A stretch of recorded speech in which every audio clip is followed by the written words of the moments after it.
دوستو، بزرگوں اور بھائیوں، ہم مسلمان ہیں۔ اللہ تبارک و تعالی نے جو دین برحق ہمیں عطا فرمایا ہے، وہ دین ہماری تمام ضروریات کو پورا کرتا ہے۔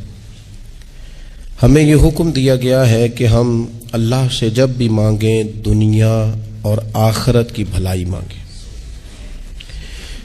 ہمارے ہاں چونکہ ایک بڑا طبقہ ایسا ہوتا ہے الا ماشاء اللہ جس کو دنیاوی ضروریات پوری طرح گھیر لیتی ہیں اور دنیا داری کے مسائل ذہن پر، دل پر پوری طرح حاوی ہو جاتے ہیں۔ ہر وقت تصور یہی رہتا ہے کہ کسی طریقے سے میری دنیا داری مضبوط ہو جائے، میری دنیا داری مکمل ہو جائے، میرے روزمرہ کے کام پختہ ہو جائیں۔ اس کا لازمی نتیجہ یہ نکلتا ہے کہ انسان دینی کاموں کو بھی معاذ اللہ دنیا کے لیے کرنا شروع کر دیتا ہے۔ کعبۃ اللہ میں جا کر بھی، بیت اللہ شریف کا طواف کر کے بھی، حجر اسود کے بوسے کے بعد بھی، مقام ابراہیم پر نفل پڑھنے کے بعد بھی، حتیٰ کہ نبی اکرم صلی اللہ علیہ وسلم کی بارگاہ عالی مرتبت کی حاضری کے دوران بھی الا ماشاء اللہ لوگ دنیا ہی مانگتے رہتے ہیں۔ میرا فلانا کام ہو جائے، میرے بچوں کے معاملات سنور جائیں، فلاں کا مستقبل بہتر ہو جائے۔ دنیا کی خیر اللہ سے مانگنا برا نہیں، لیکن صرف دنیا ہی مانگنا اور اپنی آخرت کو فراموش کر دینا۔ اللہ فرماتے ہیں والآخرۃ خیر وابقیٰ، آخرت تمہارے لیے بہتر بھی ہے اور ہمیشہ باقی رہنے والی بھی ہے۔ قرآن مجید نے سورہ بقرہ کے اندر قریش مکہ کی اس عادت کا ذکر کیا ہے۔ فرمایا جب وہ حج کرتے تو ان کا طریقہ یہ تھا کہ وَمِنَ النَّاسِ مَن يَقُولُ رَبَّنَا آتِنَا فِي الدُّنْيَا، ان میں سے کچھ لوگ یہ کہا کرتے تھے کہ یا اللہ ہمیں دنیا عطا کر دے، ہمیں دنیا دے دے۔ رب فرماتا ہے وَمَا لَهُ فِي الْآخِرَةِ مِنْ خَلَاقٍ، ان لوگوں کا آخرت میں کوئی حصہ نہیں۔ مانگی بھی ہے تو صرف دنیا، حج کر کے بھی دنیا، اللہ کے گھر جا کے بھی دنیا، شیخ کا بیعت ہو کے بھی دنیا، دینی محفل سے مراد بھی یہ، دینی اجتماعات کر کے بھی، دینی مدارس قائم کر کے بھی، خانقاہ کا، مسجد کا ماحول بنا کے بھی، اس سے بھی مطالبہ فقط دنیا کا۔ ان کفار کی اس عادت کو ذکر کر کے ہمیں سمجھایا گیا کہ جو فقط دنیا مانگتا ہے اس کا آخرت میں کوئی حصہ، اور فرمایا کچھ لوگ ایسے ہیں وَمِنْهُمْ مَنْ يَقُولُ رَبَّنَا آتِنَا فِي الدُّنْيَا حَسَنَةً۔ اچھا، انہوں نے دنیا بھی مانگی تو صرف دنیا مانگی، حسنہ نہیں مانگی۔ اور یہاں فرمایا کچھ لوگ ایسے ہیں جو رب سے کہتے ہیں یا اللہ ہمیں دنیا میں بھی بھلائی عطا فرما، دنیا بھی دے تو حسنہ دینا، وہ دنیا دینا جو ہمارے دین کو تقویت دے، وہ دنیا دینا جو ہمارے اعمال حسنہ کو مضبوط کرے، دینی معاملات کو تقویت دے، دنیا بھی وہی عطا فرما۔ اور ساتھ کہتے ہیں وَفِي الْآخِرَةِ حَسَنَةً، یا اللہ ہمیں آخرت میں بھی بھلائی ہی عطا فرما، وَقِنَا عَذَابَ النَّارِ، اور ہمیں دوزخ کے عذاب سے بچا، اولئک لہم نصیب مما کسبوا، فرمایا ایسوں کو ان کی کمائی ہی ملے گی، جو انہوں نے کیا ہے وہ خوش نصیبی انہیں ضرور میسر آئے گی، چونکہ دنیا بھی مانگ رہے ہیں، آخرت بھی مانگ رہے ہیں۔ ہمیشہ کوئی بھی کام کریں کسی قسم کا بھی، اس میں یہ دیکھیں کہ کیا اس میں میرے لیے کوئی ذخیرہ آخرت بنے گا، کیا یہ کام میری قبر میں، حشر میں، قیامت میں میرے لیے کوئی فائدہ مند ہوگا۔ میں بڑے درد سے عرض کرتا ہوں، بعض لوگ دینی کام کرتے ہیں اور ان سے جب سوالات کیے جاتے ہیں تو وہ بعض اوقات تکلیف دہ معاملہ ہو جاتا ہے کہ اس دینی کام کے پیچھے بھی وہ والا خلوص نہیں جو ایک مسلمان کا رب و رسول کے ساتھ ہونا چاہیے۔ اس دینی کام کے پیچھے بھی کچھ دنیاوی مقاصد موجود ہیں۔ تو اگر بڑی پگڑی اور بڑے جبے کے پیچھے بھی ایک دنیا دار چھپا ہوا ہو، لوگوں کو تو دھوکہ دیا جا سکتا ہے، رب و رسول کو تو نہیں نہ دیا جا سکتا۔ وہاں تو دلوں کا خلوص ہی پہنچتا ہے، وہاں تو نیتوں کا حسن ہی پہنچتا ہے۔ تو اللہ تبارک و تعالیٰ سے جب بھی سوال کیا جائے، دنیا اور آخرت کی بہتری کا سوال کیا جائے۔ ایک لفظ ہے حدیث پاک میں جس کو عافیت کہتے ہیں، ترمذی شریف میں حضرت سیدنا عباس بن عبد المطلب رضی اللہ تعالیٰ عنہ، آپ کی روایت موجود ہے، فرماتے ہیں میں نبی پاک صلی اللہ تعالیٰ علیہ وسلم کی خدمت عالی مرتبت میں حاضر ہوا تو میں نے عرض کی یا رسول اللہ صلی اللہ تعالیٰ علیہ وسلم، مجھے ایسی چیز بتائیں جو میں اپنے رب سے مانگوں۔ چیز مانگنی ہوتی ہے نا، بعض اوقات موقع ملتا ہے تو کئی دفعہ انسان امتحان میں آ جاتا ہے کہ اب مجھے موقع مل گیا ہے، مجھے کہا گیا کچھ مانگ لو تو بھلا میں کیا مانگوں۔ حضرت عباس بن عبد المطلب رضی اللہ تعالیٰ عنہ نبی پاک علیہ السلام کے پیارے چچا جان ہیں، عرض گزار ہیں یا رسول اللہ صلی اللہ علیہ وسلم مجھے بتائیے میں اپنے رب سے مانگوں تو کیا مانگوں؟ تو حضور نے فرمایا رب سے عافیت مانگو۔ کہتے میں کچھ دن رکا، کچھ دنوں کے بعد پھر حاضر بارگاہ ہوا اور عرض کی یا رسول اللہ صلی اللہ تعالی علیہ وسلم مجھے بتائیے میں اپنے مالک سے مانگوں تو کیا مانگوں؟ تو حضور نے پھر فرمایا اللہ سے مانگنا تو عافیت مانگنا۔ بزرگ فرماتے ہیں یہ عافیت کیا ہے؟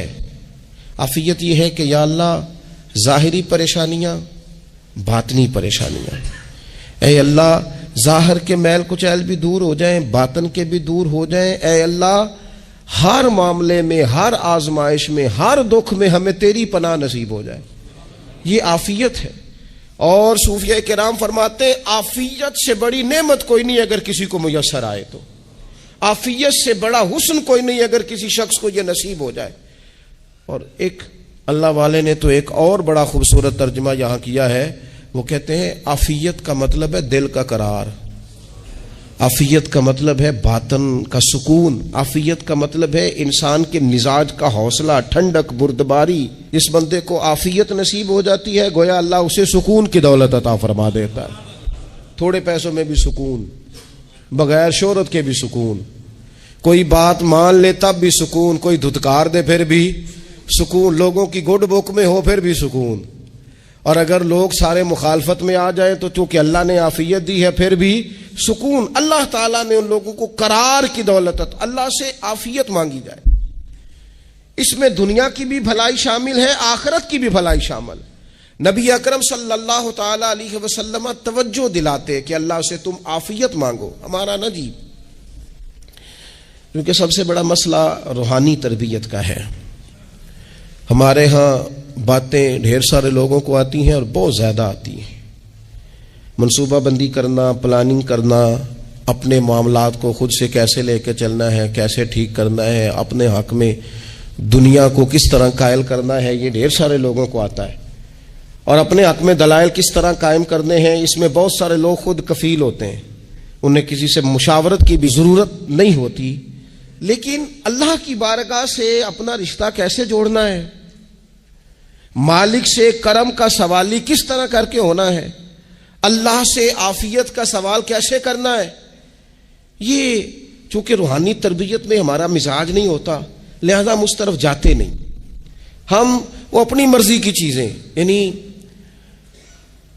وظیفہ پوچھ کے گئے ایک صاحب، کچھ عرصے کے بعد آئے ہیں تو آ کے کہتے ہیں مولانا صاحب، پیر صاحب یا قاری صاحب یا فلاں صاحب، کسی سے بھی پوچھ کے گئے کہ جس کو نیک آدمی جانا، پھر لوٹ کر آ کے کہتے ہیں کہ آپ نے وظیفہ بتایا تھا پر کام کوئی نہیں ہوا۔ تو میں تو صاف کہتا ہوں اور کھلے دل سے کہتا ہوں کہ بھائی وظیفہ آپ کو بتایا تھا کہ اللہ کی رحمت متوجہ ہوگی، خدا کی رحمت کو آواز دینے کے لیے وظیفہ دیا تھا، کوئی بھی وظیفہ رب کو مجبور تو نہیں نہ کر سکتا معاذ اللہ۔ اور وظائف کس لیے پڑھے جاتے ہیں کہ جلدی سے معاملات ٹھیک ہو جائیں، میرے حق میں چیزیں بہتر ہو جائیں، تو اللہ کی رضا کے لیے پڑھے جاتے ہیں۔ تو وظائف کو، عبادات کو، نوافل کو، تلاوت کو، درود پاک کو تو رضا الہی کا ذریعہ بنانا چاہیے، لیکن ہم چونکہ ایک پورا الجھاؤ رکھتے ہیں اپنی دنیا داری کے معاملات سیدھے کرنے میں، ایک پورا خیر رکھتے ہیں۔ وہ لوگ ملتے رہتے ہیں مختلف بزرگوں کی نسبت کے تعلق سے، تو بعض جگہوں پہ بعض لوگ بڑے تیز ہوتے ہیں، یعنی ان سے آپ کی ملاقات ہوتی ہے تو بندے کو محسوس ہوتا ہے کہ یار اسے تو پہلے ہی ساری باتوں کا پتہ ہے، اور کئی دفعہ ان سے ملنے کے بعد احساس ہوتا ہے کہ یار اس سے تو تھوڑا سیکھ ہی لیتے تو بہتر تھا، یہ تو بات بڑی آگے نکل گئی۔ سارا پتہ ہوتا ہے، باشعور ہوتے ہیں، لیکن ڈر آتا ہے اللہ سے۔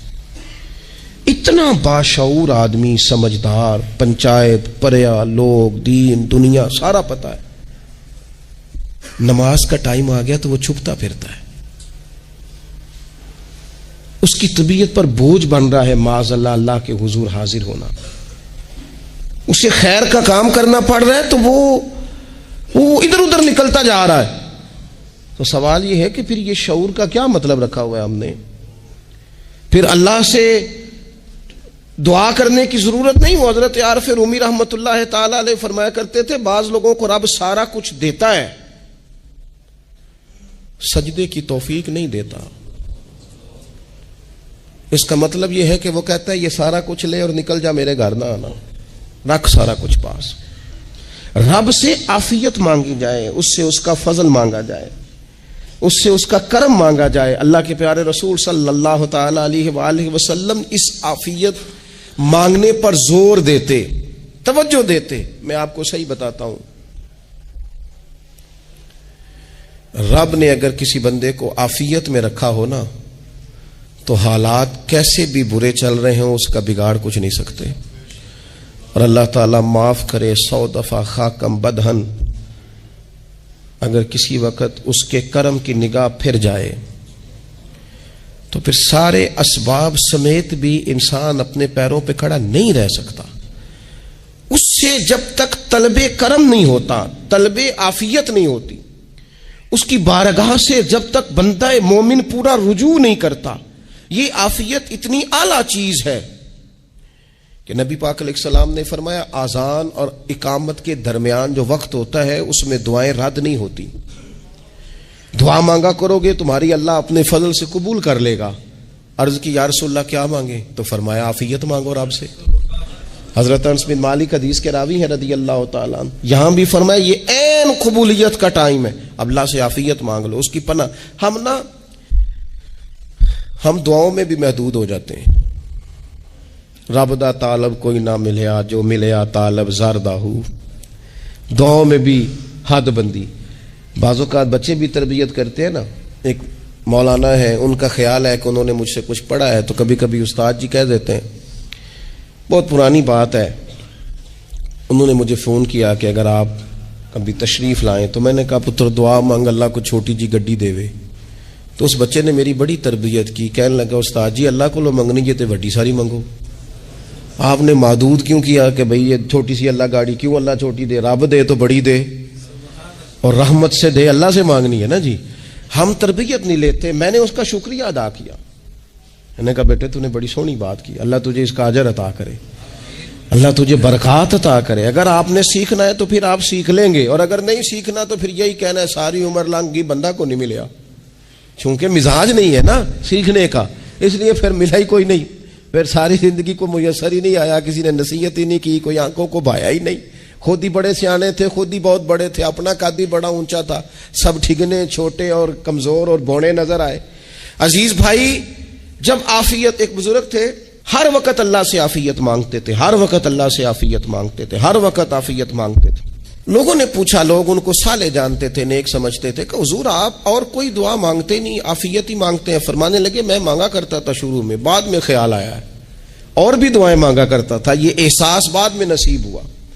فرماتے میں مزدوری کرتا تھا، مال برداری کرتا تھا، ایک جگہ پہ ڈیوٹی کر رہا تھا تو تھک گیا، اور وہ جو کام لینے والے لوگ تھے ان کا رویہ بھی بڑا ترش تھا، تکلیف ہوئی. تو میں نے اپنے مالک کی بارگاہ میں عرض کی مالک اگر 2 روٹی بغیر مجھے مشقت کے مل جائے دن میں تو تیری بارگاہ تو بڑی کریم ہے. کہتے ہیں میں نے یہ دعا مانگ لی.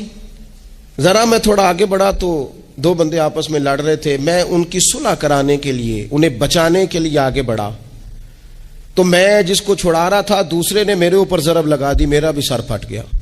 تھوڑی دیر کے بعد وہاں پولیس آ گئی، وہ تینوں کو لڑنے والا سمجھ کے اٹھا کے لے گئے، مجھے جیل ہو گئی. 2 روٹیاں بغیر مشقت کے روز ملنی شروع ہو گئی. دعا مانگی تھی نا کہ یا اللہ 2 روٹیاں مل جائے نا بغیر مشقت کے. کہتے ہیں وہ 2 روٹیاں روز ملتی، کوئی کام نہیں کرنا پڑتا، پر جیل ہو گئی. فرماتے ہیں میں بڑا پریشان تھا، روز روٹیاں پابندی سے آتی اور بہترین آتی، کھانا ملتا. پھر کچھ عرصے کے بعد میں نے سوچا کہ یار یہ دعا تو قبول ہو گئی نا تیری، اب تو اگر اس پر کوئی الگ بات کرے گا تو وہ تو غلط کرے گا. کہتے پھر خود ہی میرے دل میں اللہ نے بات ڈالی اور میں نے عرض کی مالک 2 روٹیاں نہیں، مجھے تو عافیت چاہیے. مجھے تو آفیت دے، میرے اوپر تو کرم فرما، تو نظر رحمت کر، جے ایک قطرہ بخشے مینوں، ایک قطرہ بخشے مینوں تے کام بن جاندا ہی میرا، مہربانی کر، آفیت عطا کر۔ فرماتے پھر خدا نے کرم کیا، کہاں سے اسباب بنے میرے جیل سے چھوٹنے کے، کون کون میرے ضمانتی بنے اللہ ہی جانتا ہے۔ فرماتے ہیں دروازے بھی کھل گئے، رزق بھی ملتا ہے، صحت بھی میسر ہے، سجدہ بھی کر لیتا ہوں، سویرے تلاوت بھی کرتا ہوں، شام کو مدینے والے کی بارگاہ میں رج کے درود و سلام بھی عرض کرتا ہوں، میں ممکن ہوتا ہے تو کسی غریب کی داد رسی بھی کرتا ہوں۔ اب سمجھ آئی ہے، ربنا آتنا فی الدنیا حسنۃ وفی الآخرۃ حسنۃ وقنا عذاب النار۔ اب سمجھ آئی ہے رب سے جب بھی مانگنا ہے آفیت ہی مانگنی ہے، اس سے کرم مانگ۔ ہم نے محدود دعائیں رکھی ہوئی ہیں، محدود، وہ جی فلانا کام میرا ہو جائے تو بھئی وہ ایک ہو گیا، اس کے بعد پھر نئی ٹینشن بن جائے گی، نہیں میں جی بچوں کی شادی کر لوں جی پھر میں فارغ ہوں۔ آپ شادی کر کے دیکھیں، لاگ پتہ جائے گا کیسے فارغ ہوتے ہیں۔ آپ یہاں رکتے کیوں ہیں؟ آپ خدا سے عافیت کیوں نہیں طلب کرتے؟ اس کی بارگاہ سے وہ کیوں نہیں مانگتے کہ جو ایک قطرہ ملے تو دنیا اور آخرت کے سارے کام ہو جائے؟ اس سے اس کی رحمت کا سوال کرے، اس سے اس کے کرم کا سوال کرے۔ اللہ کی بارگاہ میں بھی حاضر ہونا اور جچی تلی اور جناب ناپ تول کر اور محدود چیزوں کا سوال کرنا، مالک سے مانگے، اور وہ جب دیتا ہے تو دیتا بھی بے حساب ہی ہے، وہ جب عطا کرتا ہے تو کرم کے دروازے کھول کے عطا کرتا ہے، ورنہ تو ایک الجھن سے انسان نکلتا ہے دوسری میں الجھ جاتا ہے، ایک گتھی کو سلجھاتا ہے۔ پھر اقبال رو پڑے تھے، کہنے لگے میں عقل کی گتھیاں سلجھا چکا ہوں، یا رب مجھے صاحب جنوں کر دے، اللہ یہ بڑا میں نے ہیر پھیر دیکھ لیا، مجھے دیوانہ بنا، اب مجھے جنون ہو، اب میں کسی کے لیے رویا کروں، اب میں کسی کی یاد میں تڑپا کروں، اب میں رات کسی کے لیے میری آنکھیں بیدار رہیں، یہ بڑی ہو گئی دنیا داری، عقل کی گتھی حالانکہ نہیں سلجھتی، اور اقبال کہتے ہیں عقل کی گتھیاں سلجھا چکا ہوں، یا رب مجھے صاحب جنوں کر دے۔ اور پھر کہنے لگے بجھی عشق کی آگ اندھیر ہے، اب یہ مسلمان نہیں، یہ خاک کا ڈھیر ہے، تو مٹی بن کے رہ گیا، کیا کہاں اپنی ساری توجہات کا قبلہ کس چیز کو؟ میرے عزیزو اللہ سے عافیت۔ نبی پاک علیہ الصلوۃ والسلام نے ایک شخص سے پوچھا کیا دعا مانگ رہے ہو؟ تو اس نے کہا یا رسول اللہ میں اللہ کی بارگاہ میں صبر کا سوال کر رہا ہوں۔ تو حضور فرمانے لگے صبر تو مصیبت پر ہوتا ہے۔ یا رسول اللہ پھر کیا مانگوں؟ آپ ان جملوں اور لفظوں کی گہرائی کو سمجھیں، صبر کے لیے تو پہلے مصیبت آئے گی پھر صبر آئے گا، تو یا رسول اللہ کیا مانگوں؟ فرمایا تو رب سے عافیت مانگ۔ مانا کیا ہے؟ مصیبت آئے کیوں؟ اللہ تجھے اپنی حفاظت کے حصار میں لے لے، وہ وقت ہی کیوں آئے کہ جب تیری طبیعت الجھ جائے، جب تو پریشان ہو جائے، جب تو تو اللہ سے عافیت مانگنا۔ جب تو عافیت مانگے گا تو اگر کبھی مشکل آئے گی بھی نا تو خدا پھر اپنے فضل سے مشکل سے نکلنے میں رستہ بھی بڑی جلدی عطا فرمائے گا اور تیرے اوپر فضل فرمائے گا۔ اگر عافیت، یہ جو ہم نبی پاک کی امت ہے نا، تو یہ ہمارے گرد اللہ کے فضل اور اس کی رحمت کا حصار ہے، یہ حصار ہے ہمارے گرد۔ وہ درویش نے کہا تھا نا کہ کروں شکر کتنا اور کروں فخر کتنا کہ تیرے کرم نے مجھے فائز المرام کیا، دیکھو بنا کے سید عالم کا امتی مجھ کو گناہ سے پہلے ہی بخشش کا انتظام کیا۔ ابھی میں نے غلطی کی نہیں لیکن مجھے حضور کا غلام بنا دیا، بخشش کا بندوبست پہلے ہو گیا۔ اپنے مالک سے، بیمار بھی اس سے عافیت مانگے، مقروض بھی اس سے عافیت مانگے، بے اولاد بھی اس سے عافیت ہی مانگے، صاحب اولاد بھی اس سے عافیت ہی مانگے، جو دولت کے حصول کے رزق حلال کے خواہش مند ہیں وہ بھی اس سے عافیت مانگے، اور جن کی جھولی اس نے بھر دی ہے وہ بھی اپنے رب سے عافیت ہی مانگے۔ مالک سے جب سوال کرے، ایک بزرگ تھے انہوں نے تو اپنی انگوٹھی میں لکھوا لیا تھا کہ یا اللہ مجھے عافیت عطا فرما، مگر جب بھی دیکھتا ہوں یاد آ جاتا ہے کہ اللہ سے عافیت مانگنی۔ اپنے مالک کی بارگاہ کے اندر دیکھو، میں نے دیکھا ہے وہ کسی نے کہا تھا کہ تیری خواہش ہے کہ وہ تیری آرزو کرے پوری، اور میری خواہش ہے کہ تیری آرزو بدل جائے۔ کچھ لوگ ایسی خواہشات بھی لے کے آتے ہیں کہ جو پوری نہ ہو تو بہتر ہوتا ہے، اس لیے آپ کو پتہ ہے موت مانگنا جائز نہیں دین میں. مصائب سے گھبرا کر، مشکلات سے گھبرا کر، زندگی کے مد و جزر سے پریشان ہو کر موت کا سوال کرنا جائز نہیں. کس طرح جائز ہے؟ ان لفظوں کے ساتھ دعا کر سکتا ہے کہ یا اللہ جب تک میری زندگی بہتر ہے مجھے زندہ رکھ، اور جب میرا دنیا سے جانا بہتر ہے پھر تو مجھے اپنی بارگاہ میں بلا لے. یہ بھی کیا ہے؟ یہ بھی عافیت کا سوال ہی ہے کہ یا اللہ رکھ بھی تب تک جب تک رہنا بہتر ہے. نبی پاک نے بھی ارذل العمر ہونے سے پناہ مانگی. ہمارا یہ مزاج بن گیا ہے کہ ہم اپنے حق میں ایسی چیزوں کا سوال کر رہے ہوتے ہیں جو کئی دفعہ ہمیں مل جائیں تو ہمارا نقصان کریں. قرآن حکیم ایک جگہ پہ اللہ کریم نے فرمایا ہے کہ اگر سب لوگوں کو مال دے دوں تو بغاوت کریں، فساد ہو جائے. کیا مانا؟ کہ اپنا نقصان کر بیٹھے لوگ.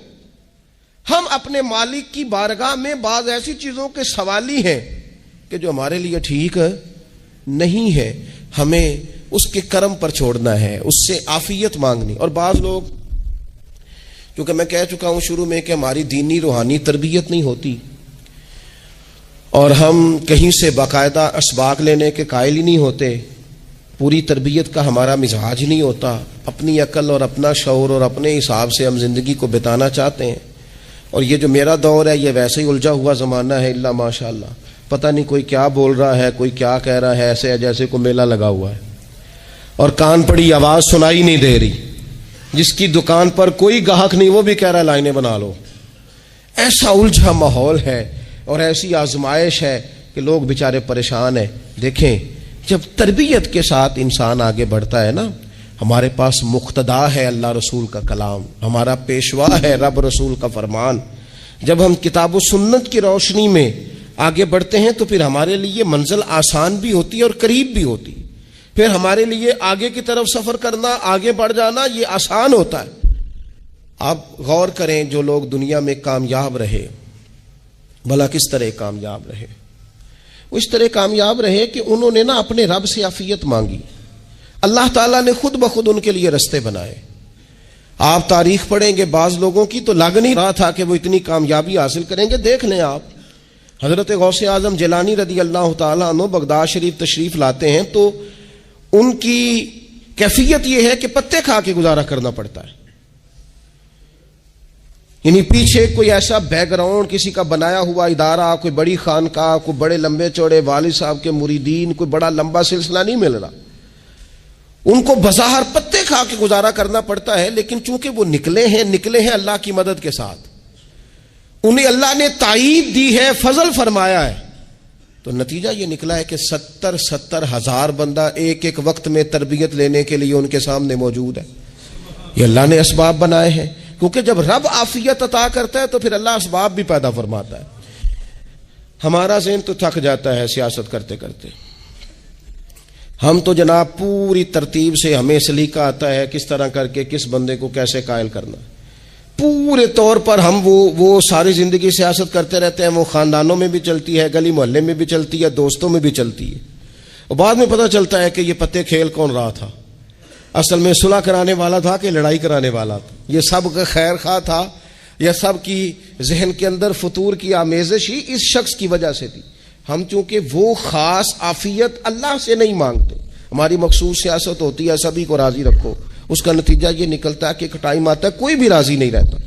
ہم اگر اپنے مالک کی طرف رجحان کریں اور اللہ نے جو ہمیں شعور دیا ہے اس شعور کو لے کر اللہ کی بارگاہ کی طرف بڑھیں. آپ یقین کریں اعلیٰ حضرت بریلوی رحمۃ اللہ علیہ کی کتابیں ہیں، ایک ایک کتاب پر پی ایچ ڈی ہو رہی ہے،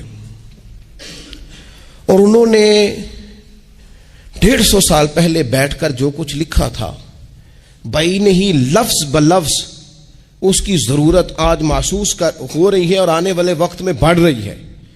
لیکن ان کے پاس کوئی ٹیم نہیں تھی، 50 لوگ نہیں تھے جو ان کے پاس بیٹھ کے لکھواتے، اپنا پریس نہیں تھا، ایسے لوگ نہیں تھے کہ جن کو پتا ہوتا کہ کتاب ہم کل چھاپیں گے اور اتنے فیصد یہ مارکیٹ میں نکل بھی جائے گی. ایسا کچھ نہیں تھا. کیا تھا؟ اللہ کی مدد ساتھ تھی، تائید ایزوی ساتھ تھی، اللہ نے اپنی عافیت میں رکھا تھا. وہ قرآن مجید کی آیت کا ترجمہ کرتے ہیں نا اعلیٰ حضرت، اہدنا الصراط المستقیم، یا اللہ ہمیں سیدھی راہ پہ چلا. بہت سارے مفسرین نے کہا اے اللہ ہمیں سیدھا راستہ دکھا، فرماتے ہیں اے اللہ ہمیں سیدھی راہ پر چلا۔ تو کسی نے کہا حضور یہ چلا اور دکھا میں کیا فرق ہے؟ فرمانے لگے دکھانے کا مطلب یہ ہوتا ہے کہ کسی نے پوچھا میں نے گجرانوالہ جانا ہے، تو دکھانا یہ ہے کہ اسے کہا یہاں سے باہر نکلو، روڈ پہ چڑھ جاؤ، سیدھے جاؤ گے، ایک پول آئے گا اسے کراس کرنا، نیچے اترنا، وہاں سے شہر شروع ہو جائے گا۔ پھر اس نے اگر کوئی اندرونی جگہ شہر کی پوچھ لی تو اس کو کہا کہ رائٹ ہو جانا، پھر لیفٹ ہو جانا، پھر آگے کسی سے مزید۔ یہ ہے راستہ دکھانا اور ایک ہے چلانا۔ اس نے کہا میں نے گجرانوالہ جانا ہے، تو اس نے کہا ساتھ بیٹھنا میری گاڑی پہ، جہاں تو نے جانا ہے میں چھوڑ کے آتا ہوں۔ یہ راستے پہ چلانا ہے، یہ مقام تفکر ہے، آپ اس پر غور فرمائیں گے۔ کیا ہے نا فتنے بھی تو ہے نا، تو اگر تیری رحمت ساتھ ساتھ رہے، مانا کہ محبت کے سفر میں ہر گام پہ 100 مشکل ہے، لیکن یہ سفر آسان بھی ہے اگر ساتھ تمہارا ہو جائے۔ اگر تو ساتھ چلے تو پھر یہ سفر مشکل ہے۔ وہ ہارون رشید نا اپنے محل کی چھت پہ ٹہل رہا تھا، سب سے اوپر والے چوارے پر، نیچے سے حضرت بہلول دانا گزر رہے تھے، اوپر اس کے ساتھ سپاہی بھی تھے، گن مین بھی تھے۔ اس نے کہا یہ بابا تو ذرا اوپر اٹھاؤ۔ انہوں نے ایک ڈولی، ایک ٹوکری سمجھ لیں، اس کو رسیاں باندھ کے نیچے پھینکا۔ نیچے جو سپاہی تھے ان کو کہا کہ یہ بابا جی کو پکڑ کے اس میں بٹھاؤ۔ انہوں نے جبرن تھاما بابا جی کو، اس میں ڈالا، اوپر والوں نے کھینچ لیا۔ 2-3 منٹ لگے۔ ہارون رشید کے سامنے حضرت بہلول دانا پہنچ گئے تو تھوڑے ناراض بھی ہوئے کہ یہ کوئی طریقہ تو نہیں نا بلانے کا۔ ملاقات ہوئی تو کہا کیوں بلایا؟ کہنے لگا ایک مسئلہ پوچھنا تھا۔ فرمانے لگے بادشاہ ہے نا، تیرے مسئلے پوچھنے کا بھی اپنا ہی انداز ہے، پوچھ مسئلہ۔ کہنے لگا بابا پوچھنا تھا کہ آپ اللہ تک کیسے پہنچے؟ حضرت بہلول دانا چپ کر گئے۔ 2-4 منٹ کے بعد کہنے لگے جس طرح ابھی زمین سے تیرے تک نہیں پہنچا، بالکل اسی طرح پہنچ گیا اور رب کریم کی بارگاہ تک، اور وہ بھی جو اس نے کرم فرمایا ہے، ورنہ میں تو نہیں سمجھتا کہ میں پہنچ گیا ہوں، وہ بھی اگر تیری خوش گمانی ہے۔ ہارون رشید کہنے لگا مجھے سمجھ نہیں آئی۔ فرمانے لگے تو بادشاہ جو ہے اتنی جلدی کیسے سمجھ میں آئے گی تجھے بات؟ فرمانے لگے اگر میں تجھ سے ملنا چاہتا نا تو میں ایک درخواست لکھتا، پھر کسی وزیر سے سفارشی سائن کراتا، پھر وہ جمع کراتا، پھر مجھے ٹائم ملتا کہ فلاں دن فلاں تاریخ فلاں ٹائم آ جانا، پھر آ کے میں لائن میں لگتا۔ پھر بھی تو بادشاہ ہے، تیرا موڈ بنتا ملنے کا کہ نہ بنتا۔ جب میں چاہتا تو پتہ نہیں کتنا ٹائم لگ جاتا، جب تو نے چاہا ہے نا تو 1 منٹ بھی نہیں لگا۔ فرمانے لگے میں نے دعویٰ ہی نہیں کیا کہ میں جدوجہد کر کے پہنچوں گا، میں نے تو رب کی بارگاہ میں عاجزی کی ہے، پھر رب نے ہی کرم فرمایا ہے، اسی نے مہربانی کی ہے۔ مانا کہ محبت کے سفر میں ہر گام پہ 100 مشکل ہے، لیکن یہ سفر آسان بھی ہے اگر ساتھ تمہارا ہو جائے۔ اس کے کرم کا ساتھ رہا ہے، اس سے عافیت مانگی ہے، اپنے آپ کو اس کے سپرد کیا ہے تو اس نے کرم کر دیا۔ جب تک یہ مزاج نہیں ہم بناتے کہ مالک سے عافیت کا سوال کریں، اپنے آپ کو اپنے رب کے حوالے کر دیں، اس کی رحمتوں کے سپرد کر دیں، اتنی دیر تک زندگی میں ٹھہراؤ نہیں آتا، قرار نہیں آتا۔ مشکات میں موجود ہے، اللہ کے پیارے رسول صلی اللہ تعالی علیہ وسلم تیمارداری کے لیے گئے تو صحابہ کرام فرماتے ہیں وہ بندہ نا اتنا پتلا نحیف اور لاغر ہو گیا تھا جس طرح چڑیا کا بچہ ہوتا ہے، کمزوری ضعف طاری تھا۔ تو محبوب کریم نے اسے دیکھا تو بڑے کریمانہ انداز میں کریم فرمانے لگے تو کوئی دعا نہیں مانگتا، تو عافیت نہیں مانگتا اللہ سے؟ عرض کی یا رسول اللہ صلی اللہ تعالی علیہ وسلم، میں نے اپنے رب کی بارگاہ میں عرض کی ہے مالک قیامت کا عذاب بڑا سخت ہے، میں نہیں برداشت کر سکتا، تو نے اگر مجھے کوئی سزا دینی ہے تو یہیں دے لے، قیامت کو نہ دینا۔ تو کہتے ہیں محبوب فرمانے لگے سبحان اللہ، او خدا کے بندے تو رب کی سزا دنیا میں بھی نہیں سہ سکتا، اللہ سے یہ بھی سوال نہ کر، تو رب سے کہہ ربنا آتنا فی الدنیا حسنۃ وفی الآخرۃ حسنۃ وقنا عذاب النار، تو رب سے دنیا میں بھی حسنہ مانگ، بھلائی مانگ، تو آخرت کے لیے بھی بھلائی مانگ، تو اس سے عافیت کا سوال کر۔ تو نے یہ سوال کیوں کیا؟ عرض کی یا رسول اللہ کرم ہو گیا ہے، مجھے سمجھ آ گئی ہے، اب میں اسی طرح ہی کروں گا۔ عزیز دوستو ہم کہاں سہ سکتے ہیں؟ ہم دنیا میں رب کی سزا ہم نہیں سہ سکتے، ہم کمزور ہیں تو گرمی نہیں سہ سکتے، شدید سردی نہیں سہ سکتے، شدت کی بھوک لوگ نہیں سہ سکتے، کوئی آزمائش نہیں سہ سکتے۔ وہ جو لوگ بعض اوقات کہہ دیتے ہیں نا جی فلاں چیز ہمارے اعمال کا نتیجہ ہے، تو میں کیا کرتا ہوں نا کو یار ہم تو یہ بھی نہیں سہ سکتے، ہم کہاں برداشت کر سکتے ہیں؟ ہمیں تو وہ معاف ہی فرمائے. ہم حساب والے ہے ہی نہیں, ہم تو صرف معافی والے ہیں. ہم سے نہ حساب پوچھے. اس نے حساب پوچھا تو پھر تو بڑی مشکل ہو جائے گی. اگر اس نے حساب پوچھا تو بڑی رسوائی ہو جائے گی. اگر حساب پوچھا تو مشکلات سامنے دکھائی دینے لگ جائیں گی. ہم سے تو وہ درگزر والا معاملہ کرے. ہم سے تو وہ کہے جا میں نے محبوب کے صدقے تجھے معاف کیا, جا تیرے لیے رحمت اور بخشش والا فیصلہ کیا. وہ کوئی سبب, اس کی رحمت کسی سبب کو دیکھ لے اور درگزر کر لے. تو آج کی پوری گفتگو میں آج آپ کو بڑی ذمہ داری سے یہ گزارش کر رہا ہوں, اللہ سے عافیت مانگے, ہر وقت عافیت مانگے. میری سالوں سے روٹین ہے, میں دعا مانگتا ہوں اللہم انا نسألک العفو والعافیت فی الدین والدنیا والآخرہ. اور یہ خاموش تبلیغ ہوتی رہی, میں مانگتا رہا, کئی بچوں کو ویسے یاد ہو گئی. اس کو یاد کر لیں, اللہ سے عافیت مانگے, دین میں, دنیا میں, آخرت میں. اس کو اپنا مزاج بنائیں. اللہ تبارک و تعالی. اور اگر آپ نے ابھی تک ہمارا چینل سبسکرائب نہیں کیا تو فوراً سبسکرائب کیجئے, ساتھ ہی بیل آئیکن پر کلک کریں تاکہ مزید آنے والی ویڈیو ہیں وہ آپ کو وقت پر ملتی رہیں. اللہ حافظ.